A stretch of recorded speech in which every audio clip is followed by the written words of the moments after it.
Hello students, good morning. నా పేరు హైమ. ఇప్పుడు మనం 10th క్లాస్ మ్యాథమెటిక్స్లో సిమిలర్ ట్రయాంగిల్స్ అనే చాప్టర్ చేస్తున్నాం. Exercise number 8.4, page number 220.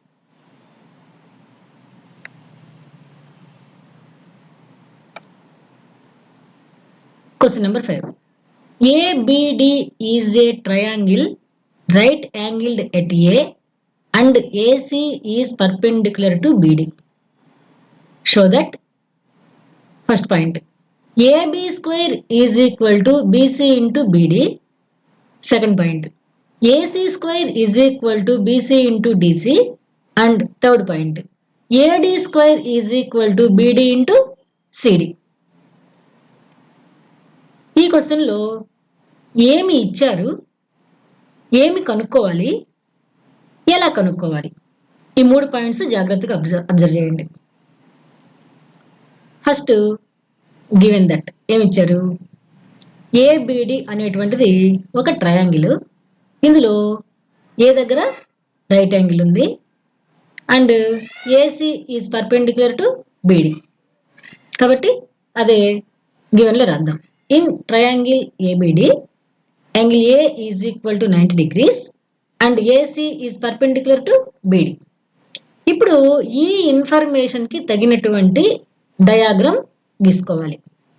First ఏ దగ్గర 90 degrees ఉండే విధంగా ఏబిడి ట్రయాంగిల్ గీయాలి. చూడండి, బిఏడి ఇది ఒక ట్రయాంగిల్. దీంట్లో ఏ దగ్గర 90 degrees ఉందన్నమాట. ఇలా బాక్స్ వేసాను కదా, అంటే 90 degrees అన్నమాట. మన సౌకర్యం కోసం యాంగిల్ బిని ఎక్స్ అని, యాంగిల్ డిని వై అని అనుకుందాం. ఓకే, నెక్స్ట్ ఏంటి, ఏసీ ఈజ్ పర్పెండిక్యులర్ టు బిడి అంటే అర్థం ఏంటి, బిడి అనేటువంటి ఈ హైపార్టెనస్ మీదకి ఏ అనేటువంటి వర్టెక్స్ నుండి ఏసీ అనే పర్పెండిక్యులర్ లైన్ సెగ్మెంట్ ని డ్రా చేశారు. అంటే సి దగ్గర రెండు వైపులా కూడా రైట్ యాంగిల్స్ ఉంటాయి. అండ్ ఈ పార్ట్ వై అవుతుంది, ఈ పార్ట్ ఏమో ఎక్స్ అవుతుంది. ఇప్పుడు ఈ హోల్ ట్రయాంగిల్ బిఏడి అనేది రెండు చిన్న చిన్న రైట్ యాంగిల్ ట్రయాంగిల్స్ గా విడిపోయింది. ఇంతవరకు given that. So next RTP required to prove. ఇక్కడ 3 పాయింట్స్ ని మనం ప్రూవ్ చేయాలి. అవి 3 రాసేసుకుందాం. ప్రూఫ్ మనకి పేజ్ నెంబర్ 215లో థీరం 8.7 అని ఉంది. ఒకసారి చదువుతాను, చూడండి.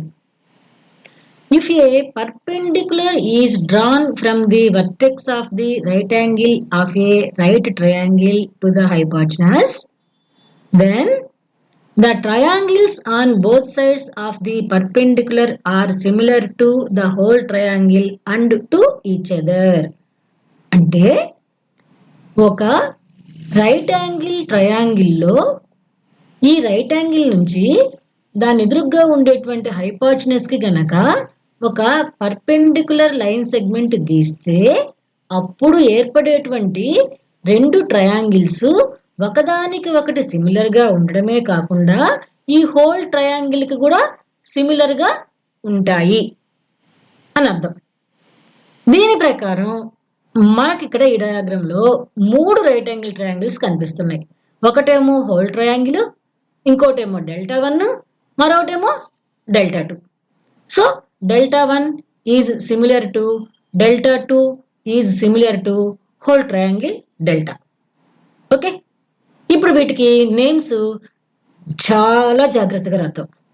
ఎలా, ఫస్ట్ Δ1 కదా, దీని నేమ్ ఎలా పెడదామంటే, ఈ Δ1లో ఒక యాంగిల్ ఎక్స్ ఉంది, ఒకటేమో రైట్ యాంగిల్ ఉంది, ఇంకోటేమో వై ఉంది. ఒకే ఆర్డర్ని తీసుకుందాం. ఎక్స్ రైట్ యాంగిల్ వై అనే ఆర్డర్ని తీసుకుందాం.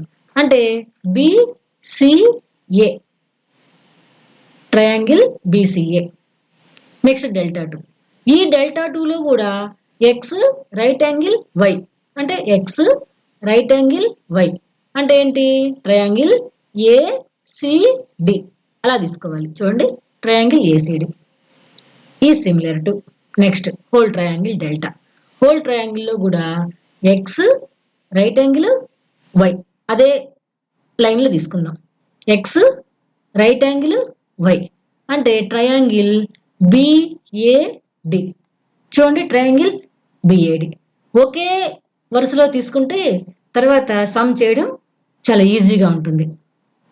ఓకే, ఇప్పుడు ఫస్ట్ మనం ఏం ప్రూవ్ చేయాలి? Point 1, AB square is equal to BC into BD. ఇక్కడ చూడండి ఏబి అనేటువంటి సైడ్ ఈ 3 ట్రయాంగిల్స్ లో వేటిల్లో ఉన్నదో చూడండి. ఏబి ఏబి దీంట్లో ఉంది, నెక్స్ట్ దీంట్లో ఏబి లేదు, దీంట్లో ఏబి ఉంది కదా. కాబట్టి ఈ ట్రయాంగిల్ అండ్ ఈ ట్రయాంగిల్ ఈ రెండింటిని సిమిలర్ అని చెప్పి తీసుకో. ట్రయాంగిల్ బీసీఏ ఈ similar to triangle BAD. Okay, దీంట్లో ఒక ట్రయాంగిల్లో ఉండేటువంటి 2 సైడ్స్ కి రేషియో ఈజ్ ఈక్వల్ టు మరొక ట్రయాంగిల్లో ఉండేటువంటి వీటి కరస్పాండ్ సైడ్స్ కి రేషియోకి ఈక్వల్. ఈ పాయింట్ ని క్యాచ్ చేస్తే మనకి ఆన్సర్ ఈజీగా వచ్చేస్తుంది. ఫస్ట్ ఇక్కడ చూడండి ఏబితో స్టార్ట్ అయింది కదా, సో న్యూమరేటర్ లో ఏబి తీసుకోండి బై. ఇంకా ఈ బిఏసికి సంబంధించి ఏముంది? ఇక్కడ బీసీ ఉంది కదా, కాబట్టి by BC, AB by BC. ఈ ఫ్రాక్షన్ ని ముందు మనం తయారు చేసుకోవాలి. దట్ ఈజ్ ఈక్వల్ టు ఇక్కడ చూడండి ఏబి బీసీ, ఏబి బీసీ అదే రిధంలో దీంట్లో కూడా తీసుకోండి. అంటే డిబి బిఏ, డిబి అన్న బీడీ అన్న ఒకటే కదా, బిఏ అన్న ఏబి అన్న ఒకటే కదా, కాబట్టి బీడీ బై ఏబి. అంటే ఈ రేషియోని ఈ డయాగ్రామ్ చూసైనా తీసుకురావచ్చు, కానీ మనం ఇక్కడ ఒకేసారి ఒక రిధంలో రాసుకున్నాం కాబట్టి ఈజీగా ఇక్కడ నుంచి మనం సెలెక్ట్ చేసుకోవచ్చు. ఓకే, ఇప్పుడు cross multiplication AB into AB, AB square is equal to BC into BD, BC into BD. First point వచ్చేసిందా? నెక్స్ట్ మనం సెకండ్ పాయింట్ కోసం ఇక్కడ చూడండి ఏసీ ఉంది కదా, కాబట్టి ఈ 3 ట్రయాంగిల్స్ లో ఏసీ ఎక్కడెక్కడ ఉందో చూద్దాం. చూడండి సిఏ ఇక్కడ ఒకటి ఉంది, ఏసీ దీంట్లో కూడా ఉంది, కాబట్టి డెల్టా 1 డెల్టా 2 సిమిలర్ అని చెప్పి తీసుకుందాం. So triangle BCA is similar to triangle ACD. ఓకేనా? మరి దీంట్లో రేషియో ఎలా వస్తుంది? ఫస్ట్ ఏసీ కదా, ఏసీతో స్టార్ట్ చేయండి. ఇక బీసీఏకి సంబంధించి ఇక్కడ ఏముంది? బీసీ ఉంది కదా, బై వేసుకోండి, బై బీసీ. ఓకే, ఈ రేషియో వచ్చిందా? AC by BC. ఇక్కడ చూడండి ఏసీ బీసీ అదే రిధంలో ఈ రేషియో కూడా తీసుకొద్దాం. డిసి సిఏ, డిసి అంటే సిడి, సిఏ అంటే ఏసీ. ఓకే, ఇక్కడ ఏ రిధంలో ఈ యారో జరుగుతూ ఉందో ఇక్కడ కూడా అదే డైరెక్షన్ లో యారో జరగాలి. అట్లా ఈజీగా మనం ఈ రేషియోని తీసుకురావచ్చు అనమాట. ఇప్పుడు cross multiplication AC into AC, AC square is equal to BC into CD, BC into CD. Okay, second point వచ్చేసిందా? నెక్స్ట్ మనం థర్డ్ పాయింట్ చూద్దాం. ఏడి స్క్వేర్ కదా, కాబట్టి ఏడి ఏ 2 ట్రయాంగిల్స్ లో ఏడి ఉందో చూసుకోండి. ఇక్కడ లేదు, ఏడి లేదు. ఇది చూడండి ఏడి ఉంది కదా, నెక్స్ట్ ఇదిగో ఏడి ఉంది కదా, కాబట్టి delta 2 and whole triangle delta, ఈ రెండింటిని సిమిలర్ గా మనం ఈ పాయింట్ లో తీసుకుందాం. So triangle ACD is similar to triangle BAD. ఇంతవరకు ఓకేనా? ఇప్పుడు మనం రేషియో తీసుకోవాలి. ఇక్కడ ఏడితో స్టార్ట్ చేసుకుందాం. ఏడి బై ఈ ఏసీడికి సంబంధించి ఇక్కడ ఇంకేమున్నాయి? ఏసీడి, సిడి కనిపిస్తుంది కదా, దీన్ని డినామినేటర్ లో వేయండి. AD by CD. Okay, that is equal to ఇక్కడ చూడండి ఏడి బై సిడి. ఇదే రిధంలో సైడ్స్ రాద్దాం. BD by DA, BD by DA అంటే ఏడి కదా, ఇక్కడ యారో ఎలా కదిలిందో ఈ ట్రయాంగిల్ లో కూడా యారో అలాగనే కదిలితే మనకి ఈ డయాగ్రామ్ చూడకుండానే ఫ్రాక్షన్ ఈజీగా రాసేయచ్చు. That implies AD into AD. AD square is equal to BD into CD. BD into CD. చూడండి థర్డ్ పాయింట్ వచ్చేసింది కదా. ఈ రకంగా మనం సులభంగా ఈ సమ్ ని సాల్వ్ చేయొచ్చు అనమాట. Okay,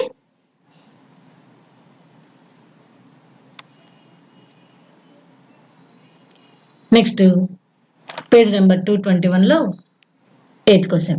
A wire attached to vertical pole of height 18 meters is 24 meters long and has a stake attached to the other end.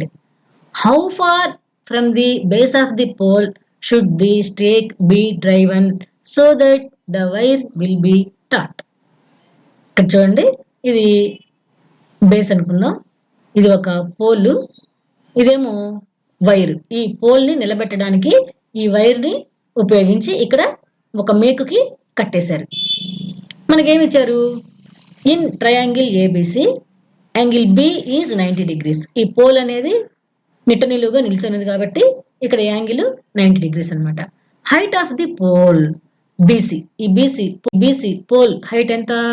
18 meters. Pole of the height, pole of height 18 meters. Next length of the wire.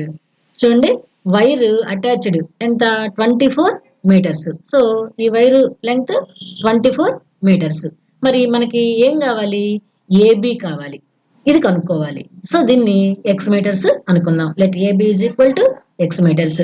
ఇది ఒక right angle triangle కాబట్టి వెంటనే మనకి Pythagoras theorem గుర్తుకు రావాలి. Pythagoras theorem ఏంటి? Side square plus side square is equal to diagonal square. So AB square అంటే X square plus BC square అంటే 18 square ఈజ్ ఈక్వల్ టు, ఇది హైపోటెనస్, ఏసీ స్క్వేర్ అంటే 24 square. దీంట్లో నుంచి మనకి ఎక్స్ స్క్వేర్ కావాలంటే 24 square, ఈ ప్లస్ 18 square ట్రాన్స్పోజ్ అయితే -18 square. ఇది చూడండి, A square minus B square ఈ రూపంలో ఉంది కదా. కాబట్టి A square minus B square కి ఐడెంటిటీ గుర్తు తెచ్చుకుందాం. ఏంటి answer? A plus B into A minus B. That is equal to 24 ని ఏ అనుకుందాం, 18 ని బి అనుకుందాం. అప్పుడు 24 ప్లస్ 18 ఇంటూ 24 మైనస్ 18. 24 ప్లస్ 18 42 కదా, ఇంటూ 24 మైనస్ 18 6. ఇప్పుడు ఈ 42ని 6 వచ్చే విధంగా రాయడానికి వీలవుతుందా? చూడండి, 7 6 ఆర్ 42 కదా. ఈ రకంగా దీన్ని విడగొడదాం. ఇప్పుడు 6 ఇంటూ 6, దీనికి రూట్ కనుక్కుంటే 6 వెలుపలికి వచ్చేసింది, ఇంటూ √7. కాబట్టి ఎక్స్ వాల్యూ రిక్వైర్డ్ డిస్టెన్స్ అనమాట. అంటే ఈ పోల్ యొక్క అడుగు భాగానికి అండ్ ఈ మేకుకి మధ్యలో ఉండేటువంటి distance. So the required distance AB is equal to 6 into √7 meters. Okay, ఈ వీడియో కనుక మీకు బాగా అర్థమైందంటే లైక్ చేయండి, షేర్ చేయండి. మరిన్ని వీడియోస్ కోసం ఈ ఛానల్ సబ్స్క్రైబ్ చేసుకోండి. Have a nice day.